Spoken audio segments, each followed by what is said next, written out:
The bell above the consignment shop door chimes softly, but Adrian Cross barely registers it. His eyes are locked on the young woman at the counter, her hands trembling as she smooths the lace of a wedding dress across the glass surface one final time. 200, the shop owner says, barely glancing up from her clipboard. That's the best I can do. It's a nice dress, but nobody's paying full price for used bridal wear these days. Hannah Reyes nods, jaw tight, eyes glassy but refusing to spill over. That's fine, she says quietly. That's fine. She doesn't look fine. Her fingers linger on the beaded neckline a moment longer than necessary, tracing a pattern she clearly knows by heart. Then she nods again, sharper this time, like she's forcing herself past a decision already made. I'll take it, she says. The 200. I'll take it. Adrian stops mid-stride, halfway between the door and the counter where he'd planned to drop off a watch for cleaning. Something about the scene stops him cold. Not the transaction itself but the way she's saying goodbye to it.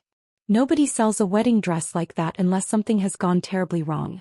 Wait, he says before he's fully decided to speak. Hannah turns, startled, cheeks flushing at being caught mid-collapse by a stranger. I'm sorry. You're selling your wedding dress, Adrian says, voice low, careful. For $200. It's not really any of your business, Hannah says, though her voice wavers, exhaustion bleeding through the attempt at firmness. You're right, Adrian admits.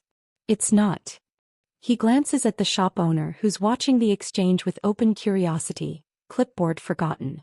But something tells me $200 isn't the real problem here, Adrian continues, quieter now, careful not to push too hard. Something tells me you need this money for something a lot bigger than that number covers. Hannah's hands tighten around the edge of the counter. Her breath catches just slightly before she looks away toward the shop window, toward the gray afternoon light filtering through dusty glass. My husband is in the hospital, she says finally, voice barely above a whisper. His kidneys are failing. He needs a transplant. Like this week soon. Adrian's chest tightens, something shifting behind his composed expression. And the dress is supposed to help pay for that. The insurance covers most of it, Hannah says, voice cracking now, the dam finally straining. Most of it. Not all of it. We're still $8,000 short, and they won't schedule the surgery until the balance is secured. $8,000, Adrian repeats quietly. And you're selling a $200 dress to get there. It's something, Hannah says, chin lifting despite the tears finally slipping free. It's something instead of nothing. I don't have time to wait for something better. She wipes her cheek hard with the back of her hand, embarrassed at the tears, at being witnessed like this by a stranger in an expensive coat. I never even wore it to a real wedding, she admits, voice thick. We got married at the courthouse. Couldn't afford a real ceremony. I kept this dress in a box for 3 years, telling myself maybe someday we'd do it properly. And now keeping a dress in a box means nothing, Hannah says, voice breaking completely, if the man I promised myself to doesn't survive the week. The shop falls silent except for the soft hum of a ceiling fan and the distant sound of traffic outside. Adrian looks at the dress on the counter. Simple, modest, clearly chosen with care despite a limited budget years ago, and feels something crack open in his chest that he hasn't felt in a very long time. I'll buy it, he says. Hannah blinks, confused. What? The dress, Adrian says. I'll buy it. Right now. You don't even know me, Hannah says, disbelief warring with desperate hope across her face. Why would you? Because nobody should have to sell the last piece of hope they're holding on to for $200, Adrian says, already reaching for his wallet. Not while I'm standing here able to stop it. He doesn't yet know that this single decision is about to pull him into a hospital room, a desperate family, and a debt he's about to decide is worth paying in full, no matter what it costs him. Hannah Reyes is 28 years old and has spent the last 6 days sleeping in a plastic chair beside her husband's hospital bed. She works as a receptionist at a small dental office, the kind of job that pays enough to survive but never enough to prepare for anything catastrophic. Her husband, Daniel, is 30, a warehouse supervisor who spent the past year growing paler, more exhausted, more fragile with every passing month, until the diagnosis finally arrived 4 weeks ago like a verdict neither of them was prepared to hear. Kidney failure. Advance. A transplant needed urgently or dialysis for the rest of a life that might not be very long either way. I keep thinking there's got to be some other option, Daniel told her last week, voice weak, for line taped carefully to the back of his hand. Something cheaper. Something that doesn't feel like we're betting our entire future on one surgery. There isn't, Hannah told him gently, gripping his hand tight. This is the option, Danny. This is the only option. She remembers their courthouse wedding 3 years ago vividly. A simple ceremony, 5 minutes long, Daniel in his only suit, Hannah in a dress she'd found on clearance, both of them laughing through nerves neither wanted to admit to. Someday we'll do it right, Daniel had promised her that day, kissing her knuckles outside the courthouse steps. A real wedding. A real dress. Someday when we've got the money. Someday never came. Not with rent, not with Daniel's student loans, not with the slow accumulation of small sacrifices that define a life lived paycheck to paycheck. Hannah kept the dress anyway, boxed carefully in their closet, a quiet promise she never stopped believing might eventually be kept. Adrian Cross watches Hannah now from across the consignment shop counter, credit card already extended toward the confused shop owner, mind working through exactly how far he's willing to take this. He's 36 years old and he's built an empire most people in this city are too afraid to even mention by name. He's used to being feared. Used to rooms going quiet when he enters them. Used to nobody ever questioning his authority or his motives. He's not used to feeling the particular ache currently settling into his chest, watching a stranger's fingers tremble against lace she clearly never wanted to let go of. I don't need charity, Hannah says, voice sharp despite the exhaustion carved into every line of her face. I appreciate what you're trying to do, but I don't need anyone's pity. This isn't a pity, Adrian says evenly. This is a business transaction. I'm buying a dress. What you do with the money afterward is entirely your business. Hannah studies him carefully, searching his expression for the catch she's certain must be hiding somewhere. Why would you pay more than it's worth for a dress you don't even want? Adrian's jaw tightens slightly, something flickering behind his composed expression that he's not quite ready to name yet.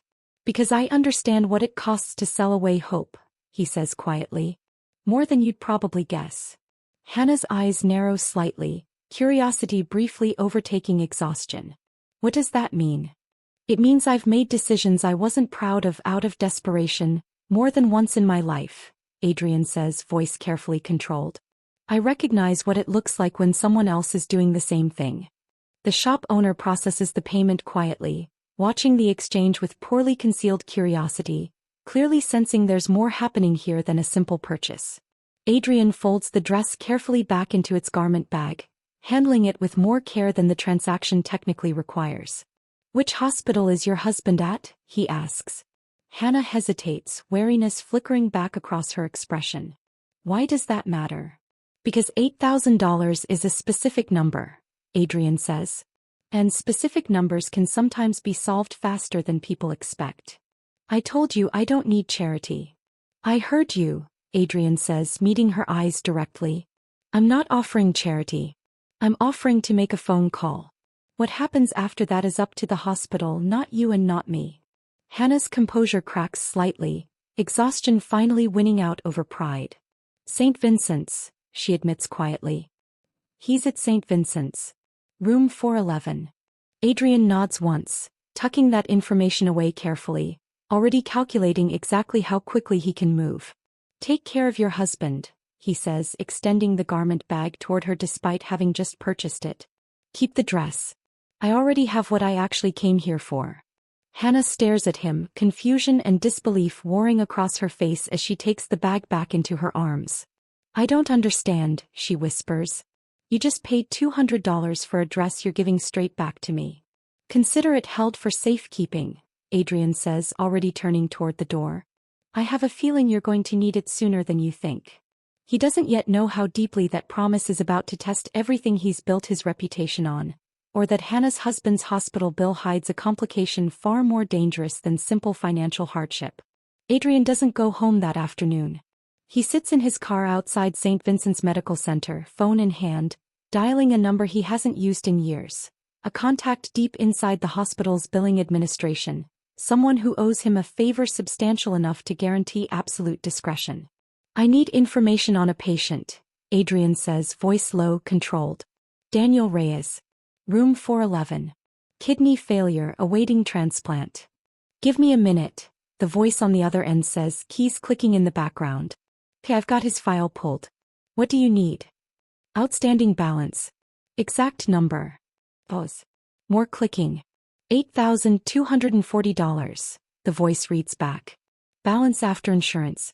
Surgeries scheduled contingent on payment. Standard hospital policy for elective transplant procedures.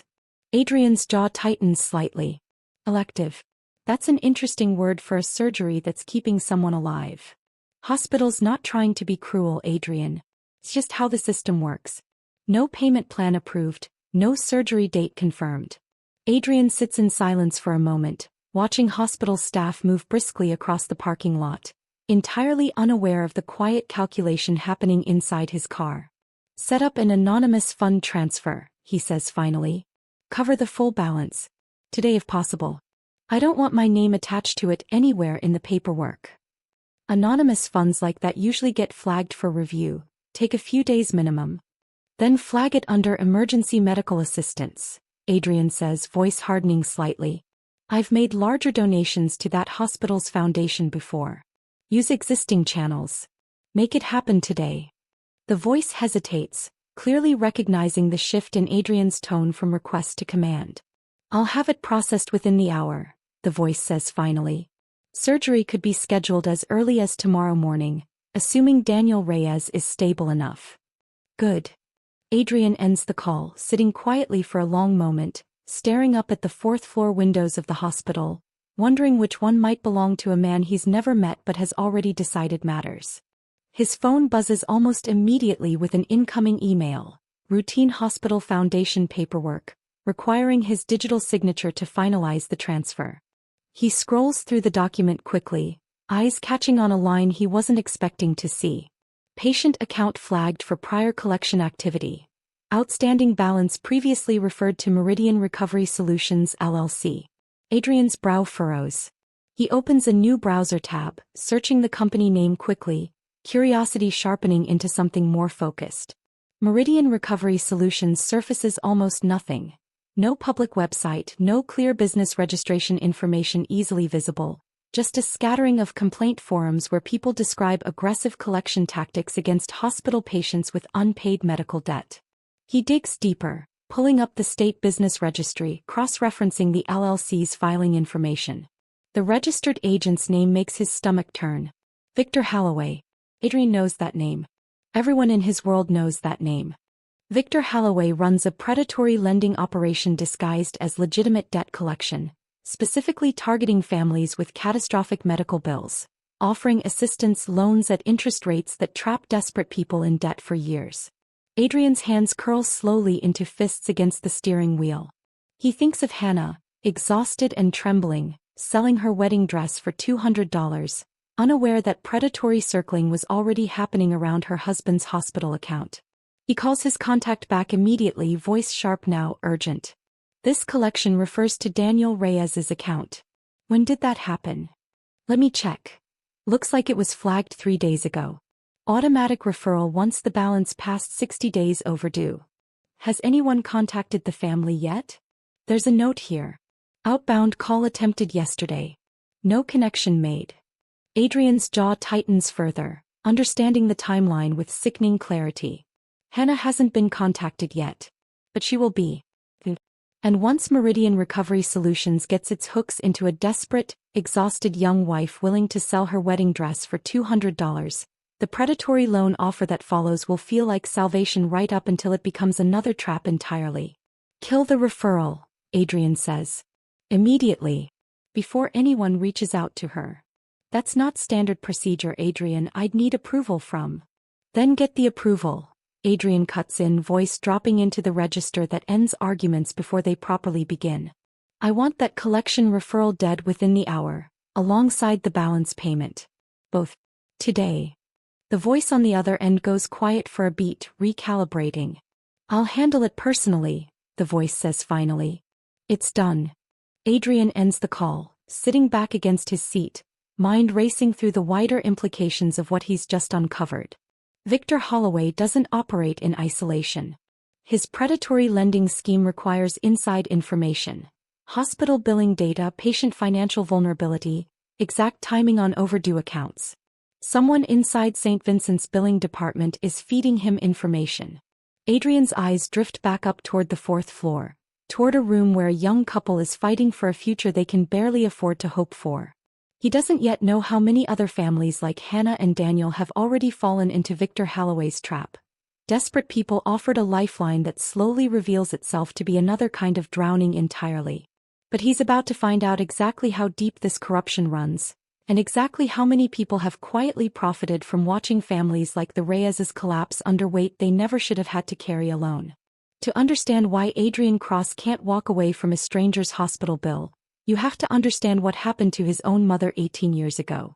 Adrian was 17 when she was diagnosed with stage 3 breast cancer, the kind of diagnosis that comes with a treatment plan, a survival percentage, and a bill large enough to bankrupt an ordinary family within months. His father worked construction, steady but modest wages, nowhere near enough to cover chemotherapy, radiation, and the endless cascade of secondary costs that follow a serious diagnosis. They fell behind on payments within the first 2 months.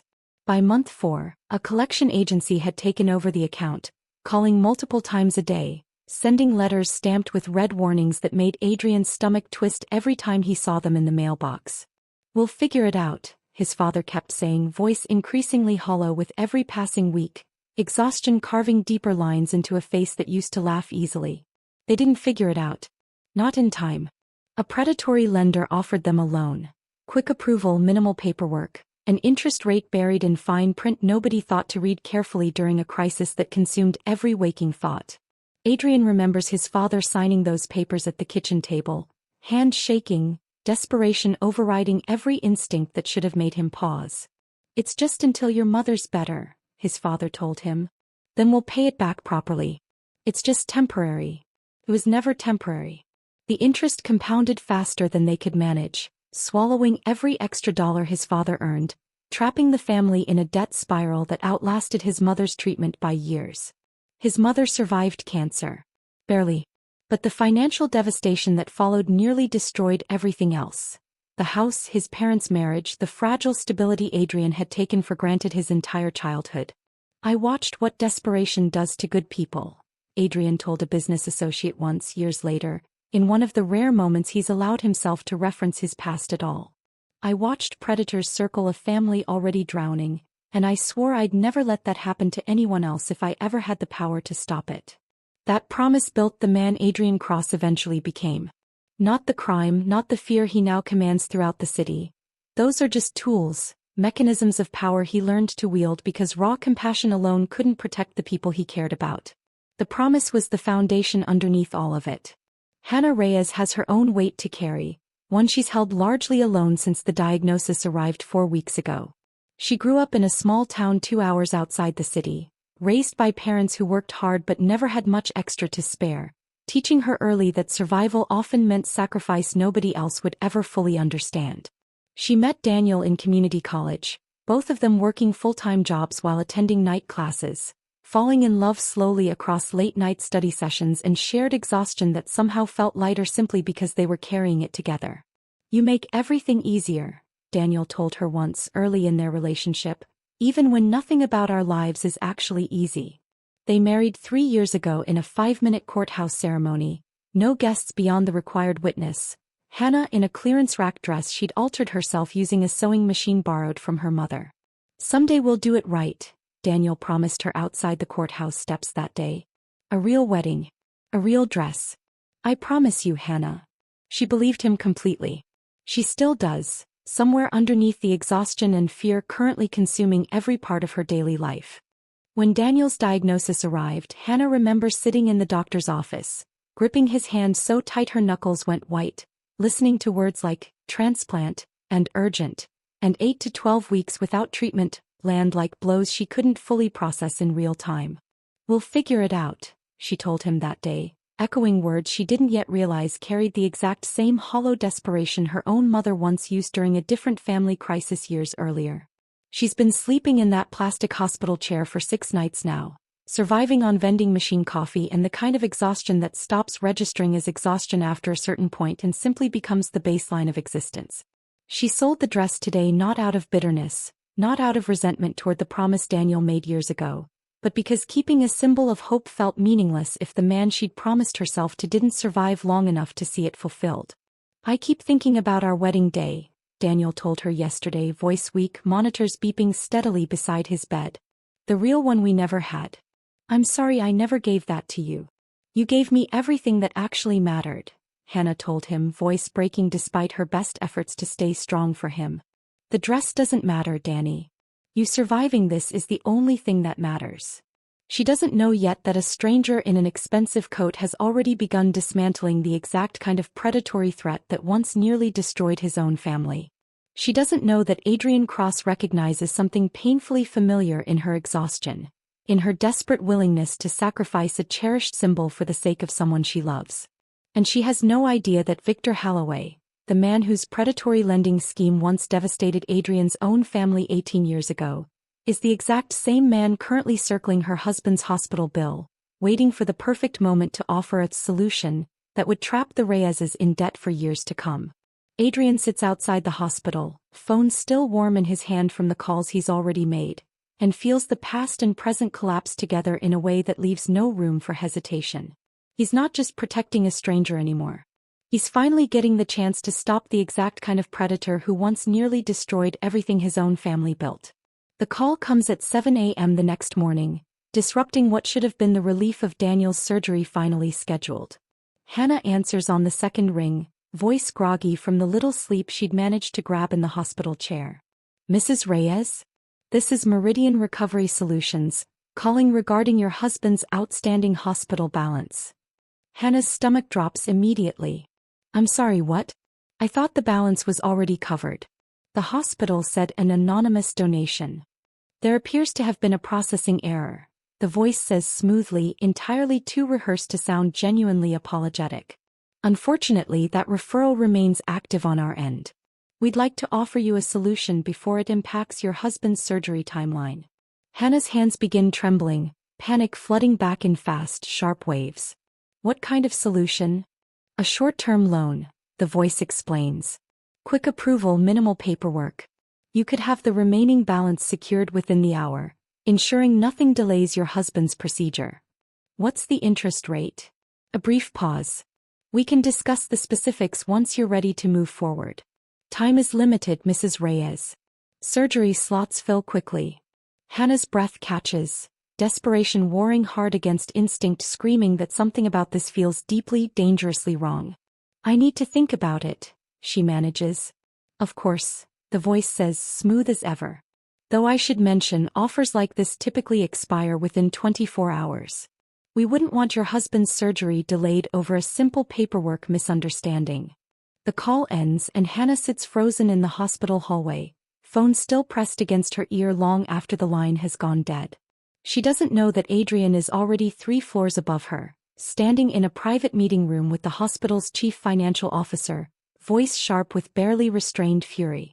Explain to me, Adrian says, how a collection referral I personally had killed yesterday is somehow still contacting a patient's family this morning. The CFO's face pales visibly. That shouldn't be possible. The referral was terminated in our system yesterday afternoon. Then how is Meridian Recovery Solutions calling Hannah Reyes right now, offering her a predatory loan to cover a balance that's already been paid in full? The CFO's hands fumble slightly with his tablet, pulling up account records with visibly shaking fingers. I don't understand, he says, genuine confusion crossing his face. The payment cleared. The referral was terminated. There's no reason Meridian should still have access to this account. Unless someone inside this hospital is feeding them information directly, Adrian says, voice dropping dangerously low. Bypassing your official system entirely. The CFO's face goes even paler. That's a serious accusation, Mr. Cross. It's a serious pattern, Adrian counters. How many other families have received calls like this? How many other patients have been pushed toward predatory loans right after their balances were supposedly cleared? The CFO hesitates, clearly weighing loyalty against the mounting evidence in front of him. There's been some concern, he admits finally. A pattern flagged internally over the past year. We haven't been able to identify the source. I have, Adrian says flatly. Victor Holloway runs Meridian Recovery Solutions. He needs inside access to time these offers precisely. Someone in your billing department is selling him that access. The office door opens suddenly, and a woman in hospital administration scrubs steps inside, face tight with urgency. Mr. Cross, there's something you need to see. Security flagged unusual account access originating from an internal terminal 3 minutes ago. Someone just pulled Daniel Reyes's full billing history again, right after the referral call went out. Adrian's jaw clenches hard, understanding crystallizing with sickening clarity. Trace it, he says immediately. Right now. Meanwhile, downstairs, Hannah paces the hallway outside Daniel's room, phone clutched tight, panic mounting with every passing minute. Hannah. Daniel's voice, weak but alert, calls out from his hospital bed. Hannah, what's wrong? You look terrified. It's nothing, Hannah lies, forcing her voice steady despite her racing heart. Just some insurance paperwork stuff. It's fine. Hannah. Daniel's hand reaches for hers, gripping tight despite his weakness. Don't lie to me. Not now. Not about this. Hannah's composure cracks completely, tears spilling free as she sinks into the chair beside his bed. Someone called, she whispers. Said the payment fell through, said they'd offer us a loan, but Danny, something about it felt wrong. Really wrong. A loan from who? Meridian Recovery Solutions. Daniel's face, already pale from illness, seems to lose even more color at the name. That's the company that called me last month. Before we even knew the transplant balance was an issue. I didn't tell you because I didn't want you to worry. Hannah's breath catches sharp. They called you before we even had a balance to worry about? They said they specialized in medical financing, Daniel says slowly, pieces visibly clicking together in his exhausted mind. Said they'd noticed our situation and wanted to help before things got difficult. I thought it was strange, but I didn't think much of it at the time. Upstairs, Adrian's security contact rushes back into the meeting room, tablet in hand, face grim. Trace the access point, he says. Internal terminal, billing department, 3rd floor. Employee badge logged in at the exact time of the unauthorized data pull. Whose badge? The security contact hesitates, glancing nervously at the hospital CFO before answering. Margaret Ellison. Senior Billing Coordinator. 15 years with the hospital. The CFO's face falls, clearly recognizing the name, clearly understanding the weight of what's about to unfold. Margaret wouldn't, she's one of our most trusted employees. I can't imagine. Trust doesn't override evidence, Adrian cuts in sharply. Get her in here. No. And pull every account she's had access to over the past year. I want to know exactly how many families like the Reyeses have already fallen into this trap. As hospital security moves to locate Margaret Ellison, Adrian stands at the window, looking down toward the parking lot, mind racing through the full scope of what he's just uncovered. This isn't an isolated incident. This is a systematic operation, one that's likely devastated dozens of desperate families exactly the way it nearly devastated his own all those years ago. And somewhere inside this very building, a trusted employee has been quietly selling vulnerable patients' information to a predator who profits directly from their desperation. Adrian's hands curl into fists at his sides, fury and old grief colliding into something sharp and absolute. He's not leaving this hospital until Victor Holloway's entire operation is dismantled completely, starting with whoever inside these walls has been helping him do it. Margaret Ellison sits in the small conference room 15 minutes later, hands folded tightly in her lap, face pale but composed in the particular way of someone who's already calculating how much she can deny. I don't know what this is about, she says carefully, eyes darting between Adrian and the hospital's CFO. Your badge accessed Daniel Reyes's billing file 11 minutes after a collection referral I personally terminated yesterday, Adrian says flatly, sliding a printed access log across the table. Explain that. Margaret's composure flickers just slightly. I have access to hundreds of patient files. That's my job. Your job doesn't require pulling files immediately after a predatory lender calls the patient's family, Adrian counters. That requires coordination. Timing. Someone feeding Meridian Recovery Solutions exactly when to strike. Margaret's hands tighten in her lap, knuckles going white. You don't understand, she says finally, voice cracking. My daughter. He's sick too. Chronic illness, ongoing treatment, bills I couldn't manage on a billing coordinator's salary. Victor Holloway offered me money. Real money. Just for flagging accounts that matched certain criteria. Desperate families, Adrian says, voice hardening with disgust. You sold desperate families to a predator, to help pay for your own daughter's care. I didn't think it would hurt anyone, Margaret whispers, tears finally spilling over. He said it was just financing information. Just connecting people with loan options. It's not financing, Adrian snaps. It's a trap. I watched my own family fall into exactly this kind of trap 18 years ago. Interest rates that compound faster than anyone can manage. Debt that outlasts the crisis that created it by years. Margaret's face crumbles completely, guilt and desperation warring visibly across her features. How many families? Adrian demands. How many accounts have you flagged for him? Margaret's voice comes out barely above a whisper. 31. Over the past year. 31 families. The number lands heavy in the room, silence stretching taut for several long seconds. I need every name, Adrian says finally. Every family you flagged. I'm not just stopping this for the Reyes's. I'm stopping it entirely. Margaret nods, sobbing quietly now, providing account numbers with shaking hands while hospital security stands nearby, waiting to escort her from the building. 3 hours later, Adrian sits across from Victor Holloway himself, in a downtown office that reeks of expensive cologne and carefully curated success. Adrian Cross, Victor says, smiling smoothly, practicing. This is an unexpected visit. I don't believe we've done business before. We haven't, Adrian says, closing the office door behind him. But you've done business with 31 families over the past year, all of them desperate, all of them targeted the moment their hospital bills became overwhelming. Victor's smile flickers just barely. I run a legitimate financing operation, Mr. Cross. I help people who have nowhere else to turn.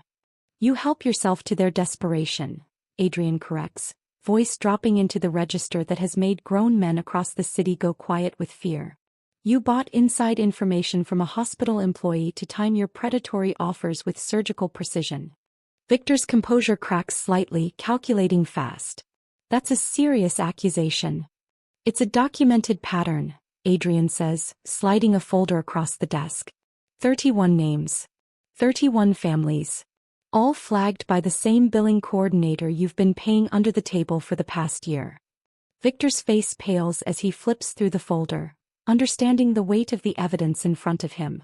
What do you want? He says finally, voice tight. I want every single loan agreement connected to those 31 families voided immediately, Adrian says. I want every dollar of interest already collected refunded in full. And I want your entire operation shut down permanently. You can't just demand. I can and I am, Adrian cuts in, voice absolute. Because the alternative is I make sure every regulatory body in this state receives documented evidence of predatory lending built on stolen hospital data. That's not a threat, Victor. That's simply what happens next if you refuse. Victor's hands curl into fists on the desk, fury and desperation warring visibly across his expression. You destroy my entire business over 31 accounts? I destroy your entire business over the exact scheme that nearly destroyed my own family 18 years ago, Adrian says, voice quiet now, but somehow more dangerous for it. I know exactly how this trap works, Victor. I watched my father sign papers just like yours at our kitchen table, desperate and terrified, not understanding what he was actually agreeing to. Something in Adrian's voice finally breaks through Victor's calculated composure. Fine, Victor says, voice tight with barely restrained fury. Fine. I'll void the agreements. I'll refund the interest. Today, Adrian says. Every family gets written confirmation within 24 hours. Victor nods sharply, defeated, already reaching for his phone to begin the process. His empire clearly wasn't built to survive scrutiny of this magnitude. Back at St. Vincent's, Hannah sits beside Daniel's bed, exhaustion and relief warring across her face as a hospital administrator explains that the predatory loan offer has been officially rescinded, the balance confirmed paid in full, no strings attached. I don't understand, Hannah says, disbelief thick in her voice. Who fixed all of this?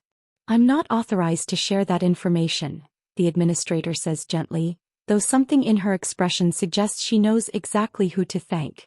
That evening, a nurse wheels Daniel toward the surgical prep area, monitors beeping steadily, Hannah walking alongside him gripping his hand tight. "You're going to be okay," she whispers, voice thick with emotion. "You're going to be okay, Danny. I promise. I promise. I love you," Daniel says, voice weak but steady, eyes finding hers despite the exhaustion and fear clearly still present beneath the surface. "Whatever happens in there, I need you to know that. Nothing's happening except you getting better," Hannah says fiercely, refusing to let her voice waver. "We're getting out someday, Danny. I promise you that." The surgical doors close behind him and Hannah stands alone in the hallway, hand pressed against the glass, watching until she can't see him anymore. She has no idea that a stranger she met yesterday in a consignment shop has spent the last 24 hours dismantling an entire predatory operation just to ensure this exact moment could happen. She only knows that somehow, impossibly, the impossible math finally worked out in their favor. 2 weeks later, Daniel sits upright in a hospital recovery suite, color returned to his cheeks in a way that still makes Hannah's breath catch every time she looks at him. "The doctor says I could be discharged by Friday," Daniel tells her, voice stronger now than it sounded in months. "Really discharged? Home? For real this time?"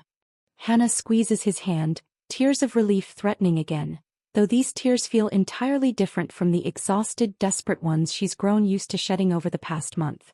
"I keep thinking about that stranger from the consignment shop," she admits. "The one who bought my dress and gave it right back. I never even got his name properly."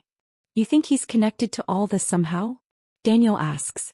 "The payment, the loan getting cancelled?" "I don't know," Hannah says softly. "But it feels like more than coincidence." 3 days later, a package arrives at their apartment, delivered by a courier who refuses to leave without a signature confirming receipt. Inside, carefully boxed and professionally cleaned, is Hannah's wedding dress, pressed and preserved like new. Tucked beneath the tissue paper, a small handwritten note reads simply, "Some promises deserve a real wedding." Beneath the note, an envelope, thick with paperwork Hannah doesn't immediately understand. She opens it with trembling hands, scanning the contents slowly, building disbelief with every line. A venue reservation. A modest but genuine wedding ceremony, fully paid, scheduled for 6 weeks from now, small enough to feel intimate, large enough to finally feel real. "Daniel," Hannah whispers, voice breaking. "Daniel, look at this." Daniel reads the paperwork slowly, understanding dawning across his face alongside disbelief. "He remembered," Daniel says softly. "He actually remembered what we told him about the courthouse wedding." Hannah presses the note against her chest, tears finally spilling freely, though this time they carry nothing but overwhelming gratitude. "Whoever you are," she whispers to the empty room, "thank you. Thank you, thank you." 6 weeks later, Hannah stands in a small garden venue, wedding dress fitting exactly as it did the day she first tried it on years ago, nerves and joy tangled together in a way that feels entirely different from their courthouse ceremony 3 years prior. Daniel waits at the end of a simple aisle, healthier now than he's looked in over a year, tears already threatening as she begins walking toward him. "You look exactly like I always imagined," he whispers when she reaches him, voice thick with emotion. "We got our someday," Hannah whispers back, gripping his hands tight. "We actually got it." In the back row, unnoticed by most of the small gathering, Adrian Cross sits quietly, watching the ceremony unfold with an expression far softer than anyone in his usual world would recognize. He hadn't planned on attending. He'd told himself the gesture was complete once the payment cleared, once the dress was returned, once Victor Holloway's operation was permanently dismantled. But something pulled him here anyway, some quiet need to witness the ending of a story he'd only meant to briefly intervene in. After the ceremony, as guests mingle near a small reception table, Hannah spots him near the garden's edge, hesitating before approaching directly. "You came," she says softly. "I wanted to see it," Adrian admits, something unguarded, briefly crossing his usually composed expression. "The wedding you actually deserved." "I still don't fully understand why you did all of this," Hannah says. "The dress, the hospital bill, the loan getting cancelled, this entire wedding. You didn't know us. You still barely know us." "I understood what it looks like to sell away hope out of desperation," Adrian says quietly. I understood exactly what predatory people do to families already drowning. I couldn't watch that happen to you without doing something about it. Hannah's eyes fill again, though her smile stays steady this time. You gave us our someday. You earned it, Adrian says. I just made sure nothing stopped you from getting there. Daniel joins them, extending his hand toward Adrian with genuine warmth. I don't know how to properly thank you for any of this. You don't need to, Adrian says, shaking his hand firmly. Just take care of each other. That's all the thanks I need. As the reception continues behind them, string lights glowing warm against the evening sky, Adrian watches Hannah and Daniel dance together for the first time as a properly married couple, exhaustion and fear finally replaced by something lighter, something earned. For a man who's spent 18 years channeling old grief into careful, guarded power, this quiet moment of unexpected joy feels like something he didn't know he was still capable of feeling. 1 year later, Hannah and Daniel's small apartment feels different in ways neither of them fully anticipated, warmer somehow, lighter, despite occupying the exact same square footage they'd struggled within for years. Daniel's health has stabilized completely, regular checkups confirming the transplant took perfectly, color and energy restored to a life that once felt perpetually shadowed by fear. He's back at work now, promoted recently to warehouse manager, the kind of small but meaningful progress that feels significant after a year defined by crisis and uncertainty. Hannah finished a certification course in medical billing advocacy, a career shift inspired directly by everything she learned during Daniel's hospitalization, determined now to help other families navigate exactly the kind of predatory threats that once nearly consumed their own future. I want to help people recognize it before it's too late, she told Adrian once, during one of their occasional check-ins over the past year. Before they sell something precious just to survive another week. Victor Holloway's operation was formally shut down within 3 months of Adrian's intervention, regulatory investigations uncovering dozens more families across the state who'd fallen into similar predatory traps, all of them eventually receiving restitution. Margaret Ellison avoided criminal charges in exchange for full cooperation. Though she lost her position at the hospital, her daughter's medical care now supported instead through a foundation Adrian quietly established specifically for hospital employees facing similar desperate circumstances. Nobody should have to choose between their child's health and their integrity, Adrian said simply, when asked why he extended that particular grace toward someone who'd technically wronged him. Tonight, Hannah and Daniel host a small anniversary dinner, their modest apartment filled with the smell of homemade pasta and the easy laughter of people who've survived something difficult together and come out closer for it. The wedding dress hangs preserved in a garment bag in their closet now, no longer a symbol of sacrifice, but of promises kept against impossible odds. I still think about that day in the consignment shop sometimes, Hannah tells Daniel, clearing dinner plates together in their small kitchen. How close I came to just letting that dress go for $200 and never looking back. But you didn't have to, Daniel says, wrapping his arms around her from behind. Someone made sure you didn't have to. A knock at the door interrupts them, unexpected at this hour. Hannah opens it to find Adrian standing there, a small gift bag in hand, expression softer than she remembers from their first meeting over a year ago.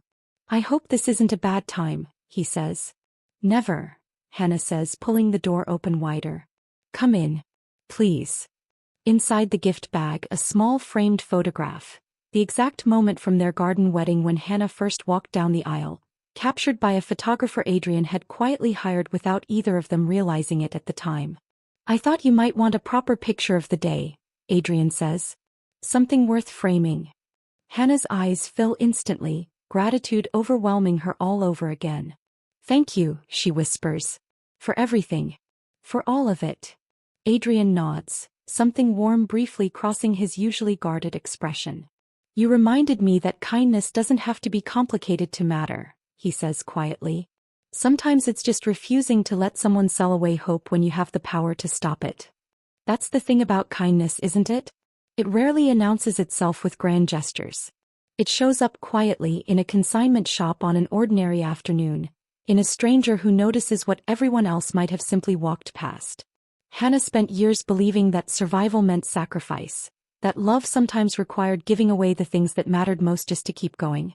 She learned this past year that sometimes the universe sends someone who refuses to let that sacrifice be necessary, Someone who understands exactly what it costs to sell away hope, and decides that cost shouldn't have to be paid alone. So here's the question worth sitting with tonight. If you saw a stranger quietly sacrificing something precious just to survive another difficult day, would you notice? And if you had the power to stop it even in some small way, would you step in without expecting anything back? Tell me in the comments. Has a stranger's unexpected kindness ever arrived at exactly the moment you needed it most?